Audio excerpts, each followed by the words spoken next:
Assalamualaikum warahmatullahi wabarakatuh. Pada kesempatan kali ini, kami akan memaparkan tugas kelompok dari mata kuliah kewarganegaraan. Di sini kami akan membahas satu materi mengenai good governance. Selanjutnya ada anggota kelompok. Di sini kami beranggotakan dua orang.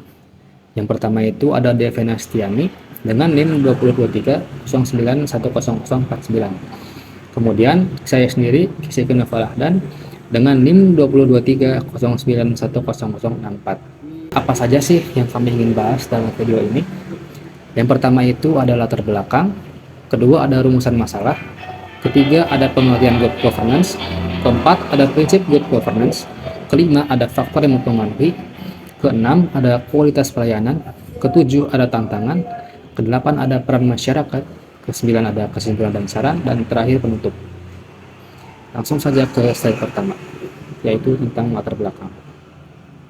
Mengapa sih good governance itu penting?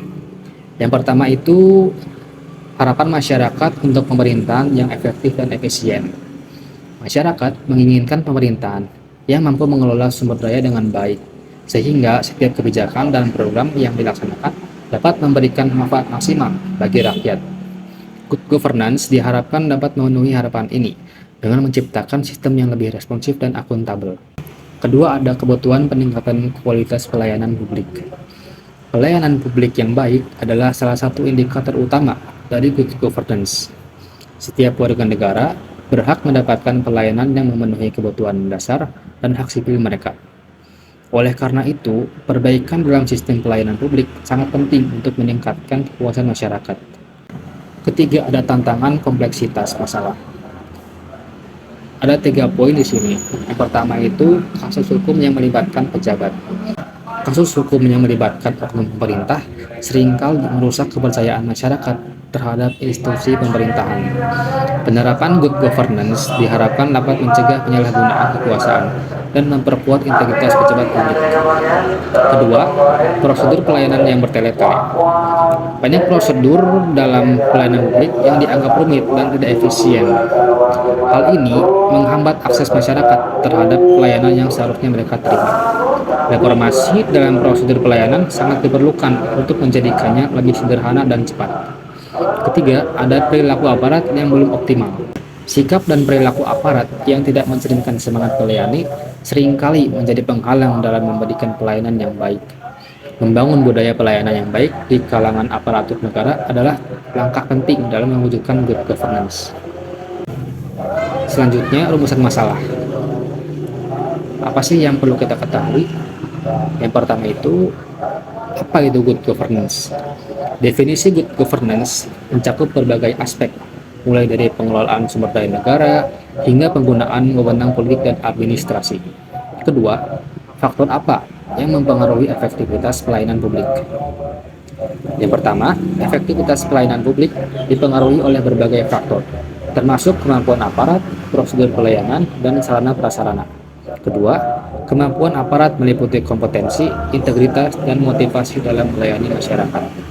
Ketiga, prosedur pelayanan yang rumit dan tidak efisien dapat menghambat efektivitas pelayanan. Ketiga, bagaimana memenuhi harapan masyarakat melayani pelayanan publik? Pertama, untuk memenuhi harapan masyarakat, pelayanan publik harus efektif, efisien, inovatif, dan berorientasi pada kepuasan masyarakat. Penerapan standar pelayanan yang jelas dan terukur sangat penting untuk memastikan kualitas pelayanan yang konsisten. Ketiga, mendorong partisipasi masyarakat dalam proses perencanaan dan pengawasan pelayanan publik dapat meningkatkan akuntabilitas dan efektivitas. Keempat, apa tantangan dalam mewujudkan good governance? Yang pertama itu tantangan dalam mewujudkan good governance meliputi korupsi, birokrasi yang kaku, dan kurangnya partisipasi masyarakat. Kedua, korupsi dapat menghambat efektivitas dan akuntabilitas pemerintah. Ketiga, birokrasi yang kaku dapat menghambat inovasi dan responsivitas terhadap kebutuhan masyarakat. Ketiga, kurangnya partisipasi masyarakat dapat melemahkan kontrol sosial dan akuntabilitas pemerintahan. Kelima, bagaimana peran masyarakat sipil? Masyarakat sipil berperan penting dalam mengawasi dan mendorong terwujudnya good governance. Kedua, masyarakat sipil dapat menyuarakan aspirasi masyarakat, melakukan advokasi, dan mengawal kebijakan publik. Ketiga, kolaborasi antara pemerintah dan masyarakat sipil sangat penting untuk membangun pemerintahan yang lebih baik dan responsif terhadap kebutuhan masyarakat. Selanjutnya, pengertian good governance. Good governance adalah sistem pemerintahan yang efektif, efisien, transparan, akuntabel, dan bertanggung jawab. Good governance bertujuan untuk membangun pemerintahan yang adil, berkelanjutan, dan berpihak pada rakyat. Kemudian, apa sih maksud dari efektif, efisien, transparan, akuntabel, dan bertanggung jawab? Maksud dari efektif sendiri yaitu pemerintah menjalankan fungsi dan tanggung jawabnya dengan baik, mencapai tujuan yang ditetapkan. Untuk efisien sendiri yaitu sumber daya dikelola secara produktif, meminimalkan pengeluaran. Ketiga, transparan. Proses pengambilan keputusan terbuka dan mudah dipahami publik, meningkatkan kepercayaan dan partisipasi. Keempat, ada akuntabel, yaitu setiap tindakan pemerintah dapat dipertanggungjawabkan kepada publik, meningkatkan kepercayaan dan mencegah penyalahgunaan kekuasaan. Terakhir, bertanggung jawab. Pemerintah menjalankan tugasnya dengan integritas dan etika tinggi, menciptakan pemerintahan yang bersih dan berwibawa. Selanjutnya yaitu prinsip good governance. Di sini terdapat 4 prinsip utama good governance. Yang pertama itu ada profesionalitas. Ada 2 poin di sini. Yang pertama itu meningkatkan kemampuan. Aparatur negara harus terus meningkatkan kompetensi dan pengetahuan untuk menjalankan tugasnya dengan baik. Kedua, moral penyelenggara. Integritas dan etika yang tinggi menjadi dasar dalam menjalankan tugas dan wewenang. Kedua itu ada pelayanan prima. Terdapat 2 poin di sini. Yang pertama itu prosedur jelas. Prosedur pelayanan harus sederhana, mudah dipahami dan efisien. Kedua ada tarif transparan. Tarif dan biaya pelayanan harus jelas dan tidak menimbulkan kesimpang siuran. Ketiga ada akuntabilitas, yaitu tanggung jawab pengambil keputusan. Setiap keputusan yang diambil harus dapat dipertanggungjawabkan kepada publik. Terakhir ada transparansi, keterbukaan informasi. Masyarakat harus memiliki akses mudah dan terbuka terhadap informasi terkait kebijakan dan kegiatan pemerintah.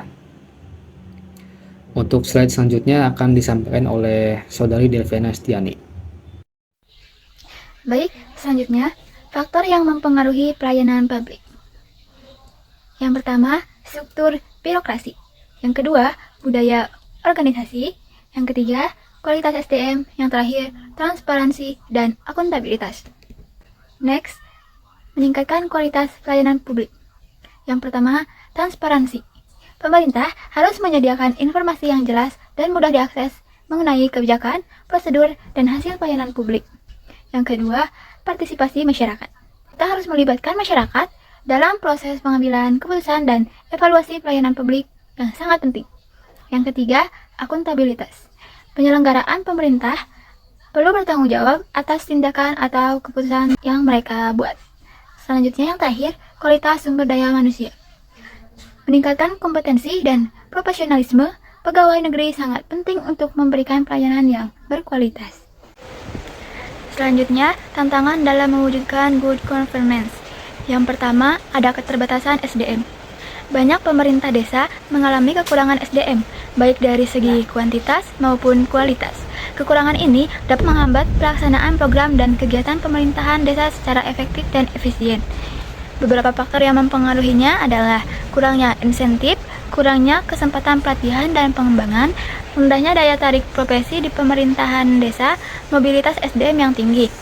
Yang kedua, risiko korupsi. Semakin besar jumlah dana yang dikelola oleh pemerintah desa, semakin tinggi pula risiko terjadinya korupsi. Korupsi dapat berupa penyalahgunaan wewenang, penggelapan dana, suap, dan bentuk-bentuk penyalahgunaan lainnya. Beberapa faktor yang mempengaruhinya itu adalah sistem pengawasan yang lemah, kurangnya transparansi dalam pengelolaan keuangan, rendahnya integritas aparatur desa, lemahnya penegakan hukum. Yang ketiga, kurangnya pemahaman. Kurangnya pemahaman dari aparat desa mengenai peraturan dan prosedur pengelola keuangan desa dapat menyebabkan kesalahan dalam pelaksanaan dan pengelolaan anggaran. Hal ini dapat berdampak pada efisiensi dan efektivitas penggunaan anggaran desa.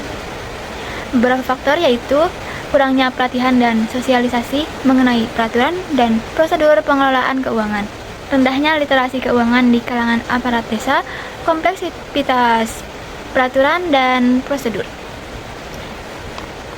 Yang keempat, kurangnya infrastruktur. Banyak desa yang tidak memiliki sarana dan prasarana yang memadai untuk mendukung pengelolaan keuangan, termasuk teknologi informasi yang diperlukan untuk meningkatkan efisiensi pelayanan publik. Kurangnya infrastruktur ini dapat menghambat akses informasi dan transparansi. Beberapa faktornya yaitu keterbatasan anggaran, akses internet yang terbatas, kurangnya kemampuan teknis dalam pengoperasian teknologi informasi, kurangnya pemeliharaan infrastruktur yang ada. Berikutnya, peran masyarakat sipil dalam mendukung good governance. Yang pertama, partisipasi aktif. Masyarakat sipil berperan aktif dalam meningkatkan partisipasi dalam proses pengambilan keputusan. Berarti, masyarakat sipil tidak hanya menjadi penerima kebijakan, tetapi juga turut serta dalam merumuskan dan menentukan arah kebijakan publik. Contohnya, mengikuti rapat publik, memberi masukan terhadap rancangan peraturan daerah, menjadi bagian dari forum konsultasi publik. Yang kedua, pengawasan dan akuntabilitas. Masyarakat sipil berfungsi sebagai pengawas terhadap tindakan pemerintah. Peran ini penting untuk memastikan pemerintah menjalankan tugas dan tanggung jawabnya secara transparan dan akuntabel. Contohnya, melakukan investigasi terhadap dugaan korupsi, mengajukan laporan kepada lembaga pengawas, melakukan advokasi untuk transparansi informasi publik. Yang ketiga, pendidikan dan kesadaran publik. Masyarakat sipil berkontribusi dalam meningkatkan kesadaran publik mengenai hak-hak mereka serta pentingnya good governance. Pendidikan dan penyadaran publik ini penting untuk membangun masyarakat yang partisipatif dan kritis. Contohnya, melakukan kampanye publik, menyelenggarakan seminar dan workshop, menyebarkan informasi melalui media sosial. Yang keempat, kolaborasi dengan pemerintah. Masyarakat sipil dapat menjalin kemitraan dengan pemerintah dalam merancang dan melaksanakan program-program pembangunan. Kolaborasi ini penting untuk memastikan program pemerintah responsif terhadap kebutuhan masyarakat. Contohnya, berpartisipasi dalam program-program pemerintah, memberikan saran dan masukan kepada pemerintah, terlibat dalam monitoring dan evaluasi program pemerintah. Yang kelima, advokasi kebijakan.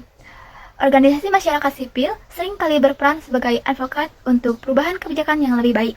Mereka memperjuangkan kepentingan masyarakat dan mendorong pemerintah untuk membuat kebijakan yang pro-rakyat. Contoh-contohnya, melakukan lobby kepada anggota legislatif, mengajukan petisi kepada pemerintah, melakukan kampanye publik untuk mendukung atau menentang suatu kebijakan. Yang terakhir, pemberdayaan masyarakat.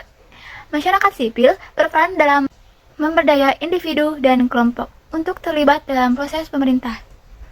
Pemberdayaan ini sangat penting untuk meningkatkan partisipasi masyarakat dan menciptakan pemerintah yang lebih demokratis.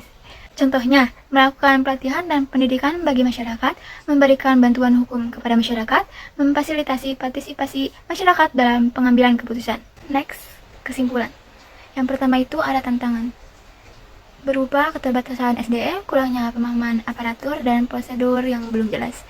Yang kedua, faktor kunci. Struktur birokrasi, budaya organisasi, kualitas SDM, transparansi dan partisipasi masyarakat. Yang ketiga, peran masyarakat sipil, partisipasi aktif, pengawasan, pendidikan publik, dan advokasi kebijakan. Yang terakhir, solusi, peningkatan kualitas SDM, penyederhanaan prosedur, pengembangan sistem, informasi, dan penguatan mekanisme pengawasan. Sarannya, yang pertama, peningkatan SDM. Pemerintah perlu meningkatkan kualitas SDM aparatur negara melalui program pelatihan dan pengembangan kompetensi yang berkelanjutan. Yang kedua, penyederhanaan prosedur. Perlu ada penyederhanaan prosedur dan birokrasi dalam pelayanan publik untuk mengurangi proses yang bertele-tele. Yang ketiga, pengembangan sistem informasi. pengembangan sistem informasi terintegrasi perlu diprioritaskan untuk meningkatkan transparansi dan efisiensi pelayanan publik. Yang terakhir, penguatan pengawasan. Pemerintah harus memperkuat mekanisme pengawasan dan evaluasi untuk mencegah penyalahgunaan wewenang dan korupsi. Lalu penutup, dengan menerapkan prinsip-prinsip good governance dan melibatkan semua pihak, kita dapat menciptakan pelayanan publik yang berkualitas, responsif, dan berorientasi pada kebutuhan masyarakat.